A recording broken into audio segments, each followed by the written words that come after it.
மனம் வீசும் இந்த அரங்கில் அமர்ந்திருக்கும் என் தமிழ் சொந்தங்களுக்கு எனது மாலை வணக்கம். ஒரு சின்ன கதையோட என்னோட வாதத்தை நான் ஆரம்பிக்கிறேன். ஒரு ஊரில் ஒரு சிற்பி இருந்தார்.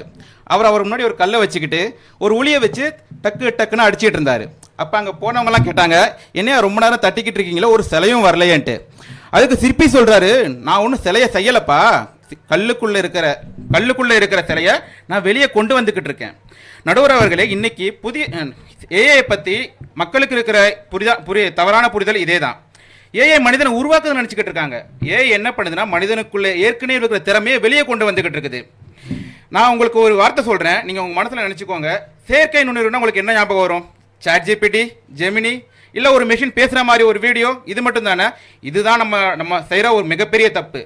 நடுவர் அவர்களே, நம்ம ஒரு ஆலமரத்தை ஒரு இலையை வச்சு அளக்க முடியாது. ஒரு கடல்னு ஒரு வார்த்தையை கேட்டுட்டு ஒரு டம்ளரை காட்டி இதுதான் கடல்னு சொல்ல முடியாது. அது மாதிரி ஒரு ChatGPTயால ஏஐ நம்ம கணக்கிட முடியாது. இன்னைக்கு நம்ம இத்தனை பேர் இந்த அரங்கத்துக்கு வந்திருக்கோம். கண்டிப்பாக கூகுள் மேப் யூஸ் பண்ணியிருப்போம். அது நமக்கு என்ன சொல்லும்? ஐயா, இன்னொரு 300 மீட்டர் நமக்கு ஒரு வலது புறம் திரும்பணும்னு சொல்லும். நம்ம இல்லை, நான் இடது பக்கம் தான் போவேன்னு சொல்லுவோமா? இல்லை. ஏன்னா அது நமக்கு கட்டளை இடலை, நமக்கு அது வழிகாட்டிக்கிட்டு இருக்குது. ஒரு ஊரில் ஒரு விவசாயி இருந்தார். அவர் என்ன பண்ணுவார்? முன்னாடி வானத்தை பார்த்து மழை வருமானு கணிச்சுக்கிட்டு இருந்தார். ஆனால் இன்னைக்கு செயற்கைக்கோள் நமக்கு சொல்லுது, ஐயா இன்னும் 3 மணி நேரத்தில் மழை வரப்போகுது, விதை விதைத்திராதீங்கன்ட்டு. அது அவரை சோம்பேறி ஆக்கலை, அது அவருக்கு சொல்லுது, நஷ்டத்திலிருந்து பாதுகாக்குது. ஒரு மருத்துவர் ஒரு 1000 ஸ்கேன் பார்த்துருக்கலாம், ஆனால் இன்னைக்கு 10 லட்சம் ஸ்கேன் பார்த்துருக்கோம். அது மருத்துவர் வேலையிலிருந்து நிற்கல. அது இப்போ என்ன சொல்லுது? அவரோட முடிவை இன்னும் துல்லியமாக்க ட்ரை பண்ணிக்கிட்டு இருக்குது. இன்னைக்கு இத்தனை மாணவர்கள் நம்ம இருக்காங்க.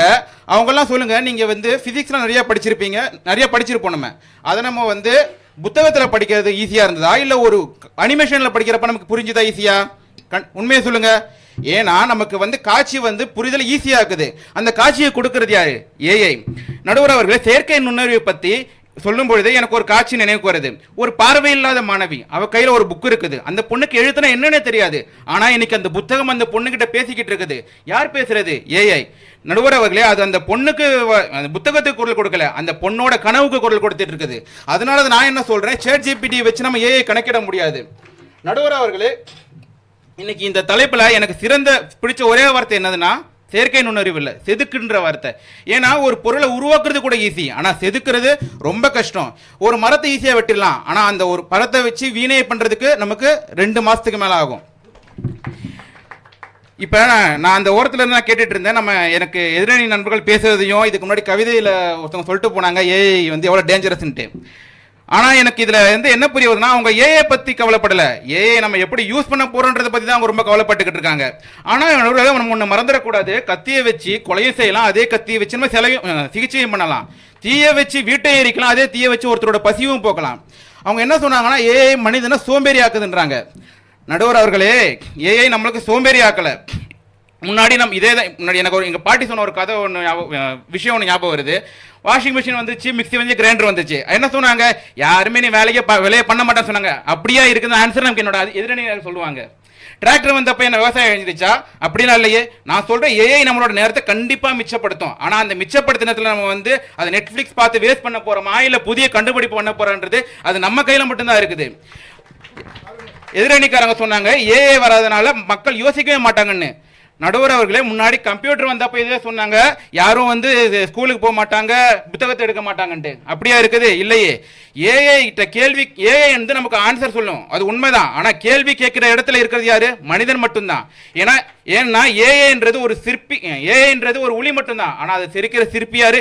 இன்னும் மனிதனா மட்டும்தான் இருக்கான். அப்புறம் என்ன சொன்னாங்கன்னா, ஏஐ வர்றதுனால மக்கள்கிட்ட பிரிவினை, மக்கள் யாரும் சகிப்புத்தன்மையில பிரிவினையா இருக்காங்கன்னு சொல்றாங்க. இன்னைக்கு வேறு ஒரு நாட்டிலும் வேறு ஊர்ல இருக்கிற மகளோ அவங்க குடும்பத்தை பேசுறதுக்கு எது உதவுது? ஒரு வீடியோ கால்ல ஏஐ மட்டும்தான். இன்னைக்கு காது கேட்காதவங்களுக்கு ஆசிரியரோட ஒரு வார்த்தையாகவும் ஒரு கண்ணு தெரியாதவங்களுக்கு ஒரு ஒளியாகவும் இருக்கிறது ஏஐ. அதே மாதிரி சொன்னாங்க. ஓகே, ஸோ நேரம் காரணத்தினால் நல்லா அப்படியே கிரவுண்ட் பண்ணி ஒன்றும் இல்லை, நல்லாவே சொல்லிட்டு இருக்கீங்க. ஸோ இன்னைக்கு எல்லாம் எதிர்பார்க்கறாங்க ஏஐ ஒரே நாள் எல்லாம் மாத்திடுன்ட்டு. அது கண்டிப்பா முடியாது. ஆனா ஒவ்வொரு நாளும் புதிய சிந்தனை, புதிய திறமை, புதிய முயற்சி, புதிய நம்பிக்கையை ஏஐ மக்களுக்குள்ள விதைச்சுக்கிட்டு இருக்குது. அதனாலதான் இங்க இருக்கிற மாணவர்கள் கையில புத்தகமும் இருக்கட்டும், ஆசிரியர் ஆசீர்வாதம் இருக்கட்டும், பெற்றோரின் அன்பும் இருக்கட்டும், அதே நேரத்தில் ஒரு நல்ல ஒளியான ஏஐ கூட பொறுப்பான ஏஐயும் இருக்கட்டும். அதனாலதான் இந்த அரங்கத்தில் நான் சொல்றேன், ஏஐ இளைய தலைமுறையை செதுக்குது.